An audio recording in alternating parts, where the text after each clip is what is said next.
Para saudara dan saudari yang Tuhan cintai, selamat pagi dan selamat bertemu lagi dalam Renungan Harian edisi hari Jumat tanggal 30 Oktober 2020. Mengawali hari yang baru ini, kita hendak mendengar dan merenungkan sabda Tuhan. Marilah sebelum kita mendengar dan merenungkan sabda Tuhan, kita berdoa. Dalam nama Bapa dan Putra dan Roh Kudus. Amin. Allah Bapa Raja Damai, luaskanlah kiranya pengetahuan kami tentang apa yang Kau hendaki dari kami. Dan semoga hati kami selalu terbuka terhadap sabda cinta kasih-Mu yang menunjukkan jalan kedamaian kepada kami. Bersabdalah ya Tuhan, kami siap untuk mendengarkan. Semoga sabda-Mu yang hendak kami dengar dan kami renungkan untuk mengawali hari yang baru ini sungguh semakin menjiwai seluruh kehidupan kami. Terpujilah Engkau Bapa, Putra dan Roh Kudus, kini dan sepanjang segala masa. Amin. Para saudara dan saudari yang Tuhan cintai, sabda Tuhan yang hendak kita dengar dan kita renungkan untuk mengawali hari yang baru ini diambil dari Injil Lukas pasal 14 ayat 1 sampai 6. Tuhan sertamu.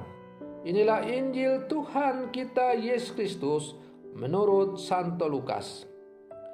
Pada suatu hari Sabat, Yesus datang ke rumah salah seorang pemimpin orang-orang Farisi untuk makan di situ. Semua orang yang hadir mengamati dia dengan seksama.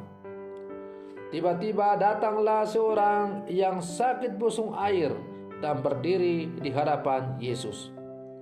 Lalu Yesus bertanya kepada para ahli Taurat dan orang-orang Farisi, "Bolehkah menyembuhkan orang pada hari Sabat atau tidak?" Tetapi mereka semua diam saja. Lalu Yesus memegang tangan si sakit itu dan menyembuhkannya, serta menyuruhnya pergi. Kemudian ia berkata kepada mereka, "Siapakah di antara kalian yang anak atau lembunya terperosok ke dalam sumur, tidak segera menariknya keluar meski pada hari Sabat?" Mereka tidak sanggup membantahnya. Demikianlah Injil Tuhan.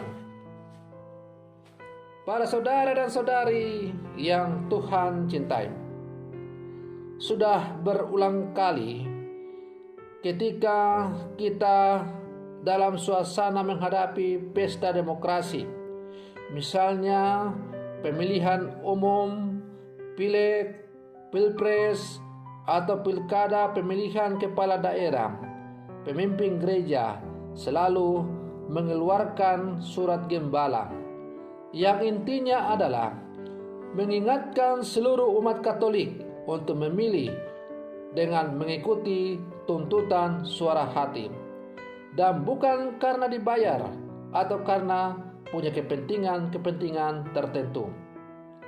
Para saudara dan saudari yang Tuhan cintai, dunia kita digelisahkan oleh berbagai tindakan brutal dan membabi buta, bahkan tak peduli orang lain menjadi korban demi kepentingan ambisi pribadi yang memperlihatkan diabaikannya suara hati. Karena itu Rasul Paulus berani mengatakan kebenaran dan menyadari bahwa kesaksiannya diberikannya berasal dari suara hati yang bersaksi dalam Roh Kudus. Roh Kudus bekerja di dalam dirinya dan memampukan dia untuk bersikap dan bertindak menurut suara hati tempat kediaman Roh Kudus itu. Para saudara dan saudari yang Tuhan cintai, melalui pertanyaan Yesus menggelitik pada hari ini, sebagaimana kita dengar dalam bacaan Injil tadi, bolehkah menyembuhkan orang pada hari Sabat?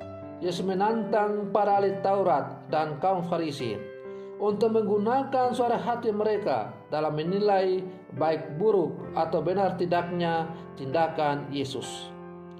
Ya, para ahli Taurat dan kaum Farisi yang sudah terbiasa dengan mengikuti apa yang tertulis dalam kitab Taurat dan kitab para nabi, benar-benar kelabakan menanggapi tantangan Yesus. Mereka yang tidak biasa menggunakan pertimbangan suara hati dalam menilai sesuatu akan kesulitan membuat pilihan yang benar-benar menyelamatkan. Para saudara dan saudari yang Tuhan cintai, kalau kita merenung-renung secara mendalam, maka sebenarnya pertanyaan Yesus, bolehkah menyembuhkan orang pada hari Sabat, bisa dijawab dengan mudah oleh para ahli Taurat dan orang-orang Farisi. Dan sebagai orang-orang terpelajar khususnya dalam hal ilmu keagamaan, saya yakin dan percaya mereka pasti akan menjawab, ya boleh. Karena bagaimanapun juga hukum tertinggi dari hukum Taurat atau firman kitab Allah itu ialah keselamatan seluruh umat manusia.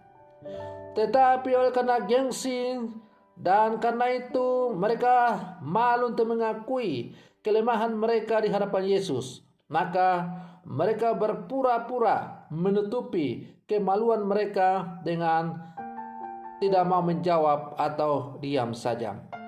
Maka tindakan Yesus yang langsung menyembuhkan orang yang menderita busung air tadi di hadapan mereka, mau mengajak mereka untuk berpikir dan merenungkan bahwa hendaklah mereka sebagai orang yang ditokohkan, yang tahu tentang agama, sungguh menjalankan tugas dan fungsinya sebagai seorang tokoh agama dengan sungguh dan benar, dan bukan menjalankan tugas fungsinya sebagai seorang tokoh agama demi untuk kepentingan ambisi-ambisi pribadi dengan berselingkuh dengan penguasa-penguasa dunia. Para saudara dan saudari yang Tuhan cintai, karena itu Yesus mengajak kita supaya dalam menilai sesuatu hendaklah kita selalu mempergunakan suara hati. Suara hati yang selalu dibimbing dan diterangi oleh Roh Allah, Roh Kudus, akan menuntun kita untuk selalu berjalan di jalan yang benar. Para saudara dan saudari yang Tuhan cintai, kita adalah murid-murid Yesus yang hidup di zaman sekarang. Kepada kita juga Yesus bertanya, apakah kita boleh melakukan hal-hal baik, misalnya menolong orang yang susah pada hari Sabat? Tentu sebagai murid-murid Yesus, ajaran Yesuslah yang harus menjadi patokan dan pedoman kehidupan kita. Sebagai murid-murid Yesus, patokan yang harus kita pakai adalah hukum kasih. Kasih kepada Allah dan kasih kepada sesama. Di atas hukum inilah bersumber segala hukum-hukum yang ada di muka bumi ini. Oleh karena itu, segala sesuatu yang bertentangan dengan hukum cinta kasih hendaknya kita singkirkan dari kehidupan kita. Para saudara dan saudari yang Tuhan cintai, semoga permenungan saya ini semakin menghantar kita untuk menjadi orang-orang Katolik yang sejati yang hidup di zaman sekarang. Semoga demikian. Selamat pagi. Tuhan Yesus memberkati.